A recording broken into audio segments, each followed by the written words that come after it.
Assalamualaikum warahmatullahi wabarakatuh. Saya Fabian Hendra Sirio dengan NPM terakhir 291, lalu KIK Arlia Sagita NPM terakhir 136. Lalu kedua ada Gita Amelia Safitri dengan NPM terakhir 277. Lalu selanjutnya ada Nanda Tri Aprilia dengan NPM terakhir 281. Patarani Ridana Rosemary dengan NPM terakhir 285. Kami grup B akan membahas mengenai harga pokok penjualan atau HPP dan harga pokok produksi. Baik, akan saya lanjutkan untuk poin pertama, ada perhitungan harga pokok penjualan pada perusahaan dagang. Di sini ada informasi secara singkat terkait HPP, yaitu HPP atau harga pokok penjualan adalah total biaya yang dikeluarkan oleh perusahaan dagang untuk memperoleh barang yang kemudian dijual kepada pelanggan. Perhitungan HPP sangat penting untuk mengetahui laba kotor di perusahaan tersebut. Untuk rumusnya, HPP sama dengan persediaan awal ditambah pembelian bersih dikurangi persediaan akhir. Selanjutnya ada contoh soal HPP pada perusahaan dagang. Sebuah perusahaan dagang memiliki data keuangan sebagai berikut.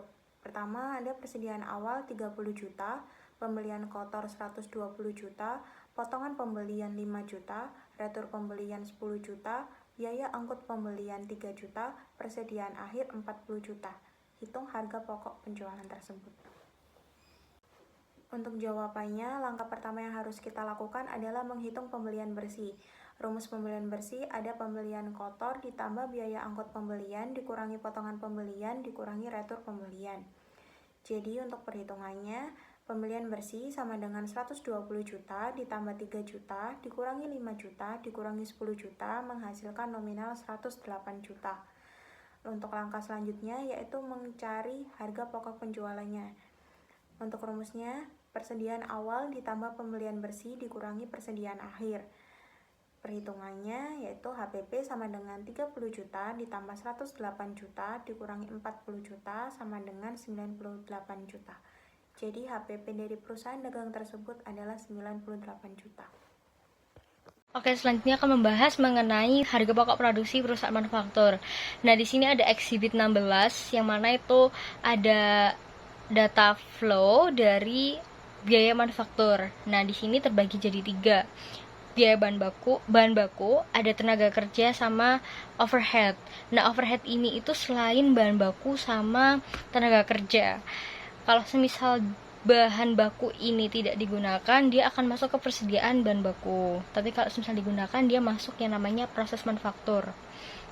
Nah, di sini ketiga-tiganya yaitu dari bahan baku, tenaga kerja, dan overhead. Kalau semisal dia tidak selesai, barangnya masih dalam proses, dia akan masuk ke namanya work in process inventory atau persediaan dalam proses. Nah, kalau semisal udah selesai, produknya udah jadi nih, itu dia masuk ke persediaan barang jadi. Nah, persediaan barang jadi itu kalau semisal sudah laku terjual, itu namanya harga pokok penjualan dihitung. Nah, penjelasan singkat dari harga pokok produksi ini itu adalah biaya keseluruhan yang dikeluarkan untuk memproduksi barang hingga menjadi produk akhir. Nah, dalam konteks perusahaan manufaktur ini kan harga pokok penjualan atau HPP yang biasa dikenal itu kan mencakup semua pengeluaran yang berhubungan dengan proses produksi yang termasuk 3 tadi, biaya bahan baku, tenaga kerja, sama biaya overhead. Rumusnya dari harga pokok produksi itu adalah total biaya produksi plus persediaan awal barang dalam proses dikurangi persediaan akhir barang dalam proses. Next, saya akan membahas mengenai harga pokok penjualan atau HPP perusahaan manufaktur. Nah, penjelasan singkatnya, HPP ini tuh biaya yang berhubungan dengan penjualan barang tentunya dalam jangka waktu tertentu yang mencakup harga pokok penjualan atau HPP ini tadi, ditambah dengan persediaan awal barang jadi dikurangi dengan persediaan akhir barang jadi. Nah, dengan demikian HPP itu mencerminkan total biaya yang dikeluarkan untuk memproduksi barang yang akan dijual.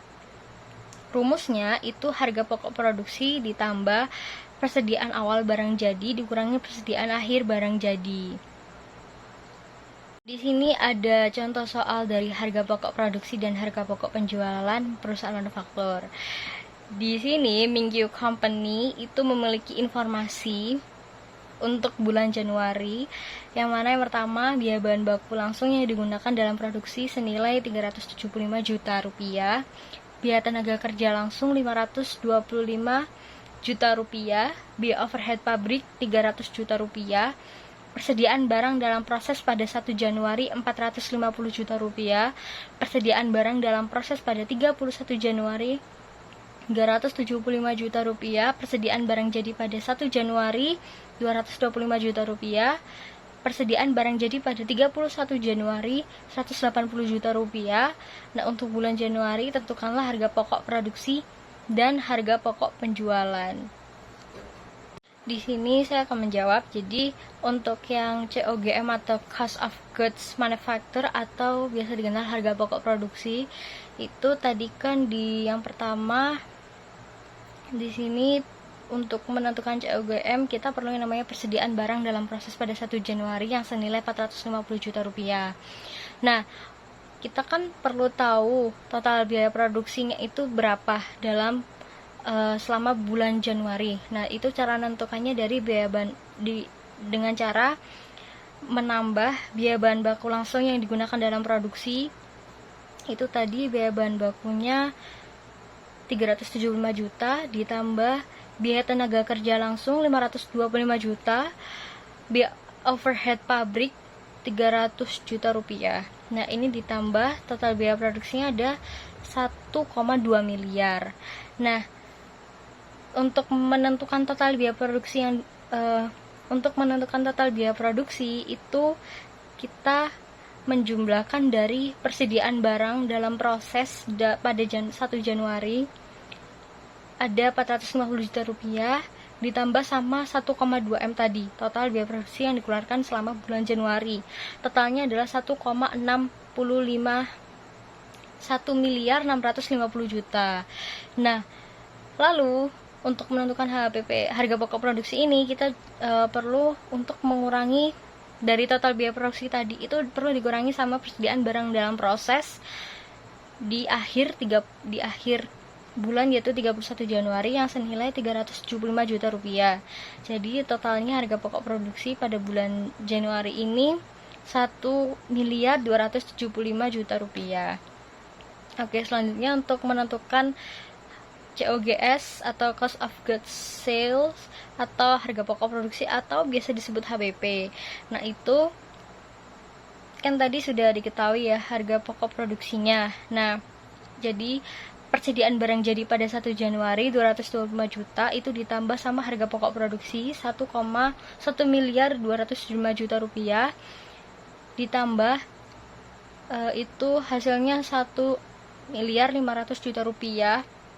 Itu harga pokok barang yang tersedia untuk dijual, lalu dikurangin sama persediaan barang jadi pada 31 Januari yaitu 180 juta rupiah. Jadi total harga pokok penjualannya adalah 1 miliar 320 juta rupiah. Perbedaan mendasar pada perusahaan dagang. Yang pertama ada proses produksi, hanya melibatkan pembelian dan penjualan barang tanpa adanya proses produksi. Dan yang kedua ada komponen biaya. HPP hanya mencangkup harga pembelian barang dagangan, biaya angkut pembelian, dan biaya lain-lain terkait pembelian barang. Dan selanjutnya ada komponen perhitungan HPP. HPP dihitung berdasarkan rumus HPP sama dengan persediaan awal ditambah pembelian terus dikurangi sama persediaan akhir. Selanjutnya ada sumber barang yang dijual. Perusahaan ini tidak memproduksi barang, melainkan membeli barang jadi dari produsen untuk dijual kembali. Oleh karena itu, HPP pada perusahaan dagang lebih berkaitan dengan biaya pembelian barang tersebut. Nah, pengaruh dari laporan keuangan lebih mudah dipahami karena hanya mencangkup transaksi perdagangan dan tidak melibatkan banyak komponen biaya. Selanjutnya adalah perbedaan mendasar HPP perusahaan manufaktur. Yang pertama ada proses produksinya, yakni melakukan proses transformasi bahan baku menjadi produk jadi melalui serangkaian aktivitas produksi. Yang kedua adalah komponen biaya. Nah, ini melibatkan 3 biaya. Yang pertama ada biaya bahan baku, yakni biaya untuk membeli bahan mentah yang digunakan dalam proses produksi. Yang kedua adalah biaya tenaga kerja langsung. Itu adalah upah yang dibayarkan kepada pekerja yang secara langsung terlibat dalam proses produksi. Nah, yang ketiga ada biaya overhead pabrik, yakni biaya tidak langsung yang terkait dengan proses produksi. Selanjutnya yang ketiga adalah komponen perhitungan. Jadi HPP perusahaan manufaktur itu dihitung dengan rumus HPP sama dengan harga pokok produksi ditambah persediaan awal barang jadi dan dikurangi dengan persediaan akhir barang jadi. Kemudian yang keempat ada sumber barang yang dijual. Nah, sumber barang yang dijual oleh perusahaan manufaktur ini adalah produk yang dihasilkan sendiri melalui proses produksi. Yang kelima ada pengaruh terhadap laporan keuangan. Di perusahaan manufaktur, HPP yang lebih kompleks ini akan pengaruhi laba kotor dan laba bersih perusahaan. Perubahan kecil pada biaya produksi dapat berdampak signifikan pada margin keuntungan di perusahaan manufaktur. Nah, di sini ada tabel perbedaan mendasar dari perusahaan dagang dan perusahaan manufaktur. Untuk penjelasan yang lebih rinci ada di slide sebelumnya. Nah, yang perbedaan dalam perhitungan HPP. Yang pertama, perusahaan dagang dulu. HPP hanya mencakup pembelian barang dagangan dan persediaan barang yang ada di awal dan akhir periode. Biaya produksi tidak dihitung karena barang yang dijual sudah dalam bentuk jadi. Selanjutnya, pada perusahaan manufaktur, HPP lebih kompleks karena melibatkan biaya produksi seperti bahan baku, tenaga kerja langsung, dan overhead pabrik. Barang yang dijual melalui perusahaan manufaktur harus diproduksi terlebih dahulu. Jadi, HPP mencakup seluruh biaya yang dikeluarkan selama proses produksi barang tersebut. Nah, jadi kesimpulannya itu perbedaan utama dari perhitungan HPP di perusahaan dagang dan manufaktur terletak pada cara menghitung biaya yang terkait dengan barang yang dijual. Perusahaan dagang hanya mengandalkan pembelian barang dan persediaan, sementara perusahaan manufaktur harus mempertimbangkan biaya bahan baku, tenaga kerja, dan biaya overhead yang digunakan dalam produksi. Sekian yang dapat kelompok kami sampaikan. Apabila ada kekurangan dan kesalahan kata, mohon dimaafkan. Wassalamualaikum warahmatullahi wabarakatuh.